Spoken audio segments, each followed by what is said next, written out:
Hey guys, I'm Summer and welcome back to the channel. I hope you're all doing well. Today's video is all about the basic calligraphy strokes which make up the lowercase alphabet.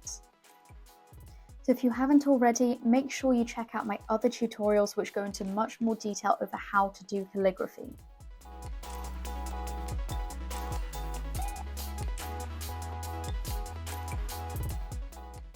So to get started, all you need are some Crayola Supertip pens, a brush pen, or a pencil.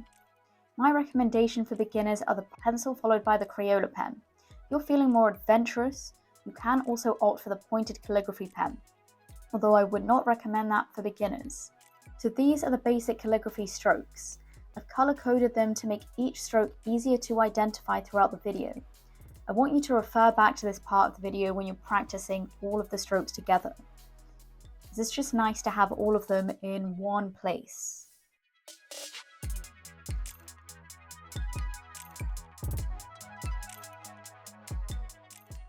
So the first stroke is the entry stroke.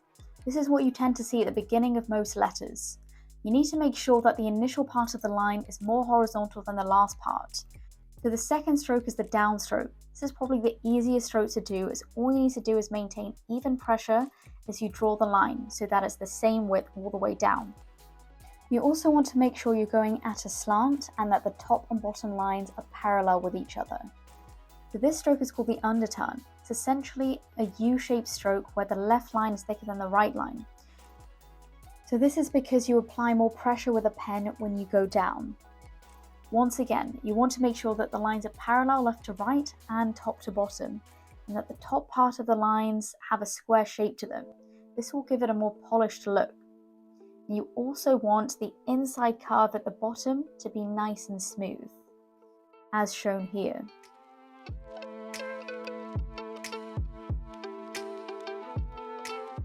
So this is the overturn, which is essentially an upside down underturn. So all the principles apply as the previous stroke, but in reverse. So the left line should be thinner than the right line because you start off going in an upward direction.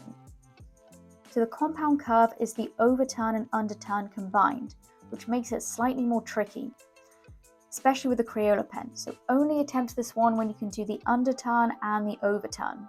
But once again, you want all the lines to be parallel from left to right and top to bottom. And you also want to have the inside curves going from thick to thin as seamlessly as possible.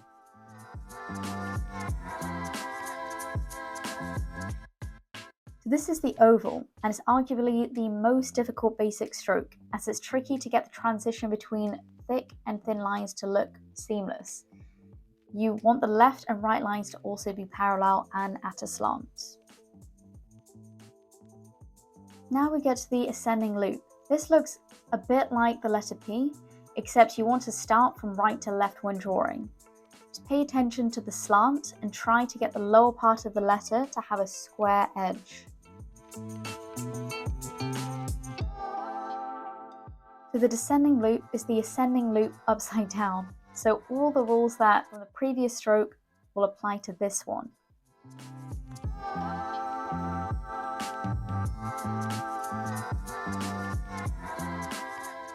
So now moving on to some do's and don'ts. The first do is to keep the ends of your lines looking as square as possible. This will make your calligraphy look much more professional, and it's the easiest to do with a Crayola pen. So if you have them to hand and you give it a try, you'll notice that the square edge is a lot easier to do. The next one is to maintain the same stroke angle. So you want all the lines to be parallel to your preferred slant. So you can see I've demonstrated this in two different ways, and this is what you should be doing. However, this one is where the two strokes are not at the same slant, so you should try and avoid this.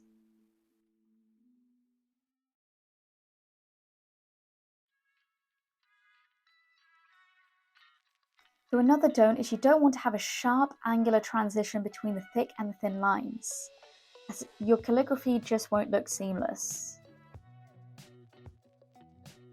You also don't want to press down with different pressures when you're going in a downwards direction. The only exception is when you're transitioning to curve upwards. You also don't want to go too fast when creating your basic strokes, as your lines will look messy and they will have the incorrect line thickness. In terms of your hand posture, you want to make sure that you have a good hand rest so that your hand is in a stable position.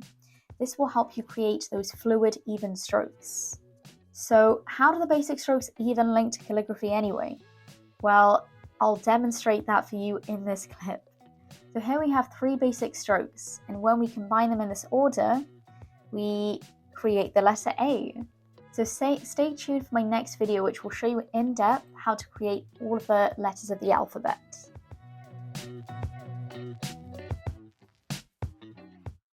Finally, if you would like more calligraphy resources, feel free to check out my website, which will be linked in the description below. You can get access to a free calligraphy worksheet, and also calligraphy key sheets, which have key information to help your calligraphy journey. You can also have a look at my blog as well. So that brings us to the end of the video. I hope you all enjoyed it, and make sure that you subscribe if you did. Bye!